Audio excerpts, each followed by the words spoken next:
தமிழ்நாட்டினுடைய அரசியல் எப்போதுமே இருதுருவ அரசியல். அதிமுகவா திமுகவாங்கிறதா அரசியல். சரி. ஆனால் அதை இன்றைக்கு என்டிஏ கூட்டணி என்று அவர்கள் மாற்றிவிட்டார்கள். எடப்பாடியா ஸ்டாலினா என்று கேட்க வேண்டிய அரசியலை என்டிஏவா ஸ்டாலினா என்று மாற்றியது யாருன்னா திமுக கிடையாது. ஓகே, அவங்க தான், பிஜேபி தான் அப்படி மாற்றி அமைத்திருக்கிறார்கள். அதற்கு அதிமுக உடன்பட்டு போக வேண்டிய கட்டாயத்தில் இருக்கிறார். அதனால் இப்படி ஒரு சூழ்நிலை, அதாவது டெல்லிக்கு எதிரான அரசியல், மத்திய சர்க்காருக்கு எதிரான அரசியல் தான் திமுகவினுடைய அரசியலே.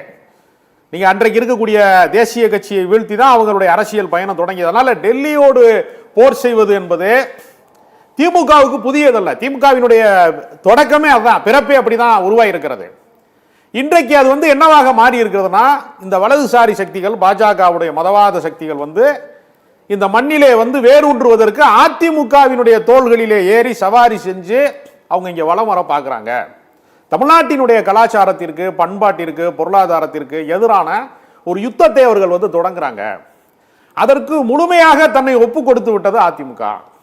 அதிமுக தனித்தன்மையோடு இருந்திருந்தால் இப்படி ஒரு நிலைமை வந்திருக்காது. இப்படி ஒரு கேள்வியை டெல்லியா தமிழ்நாடா என்கிற கேள்வியை தமிழ்நாட்டின் முதலமைச்சர் எழுப்பி இருக்க வேண்டிய அவசியமே இருக்காது.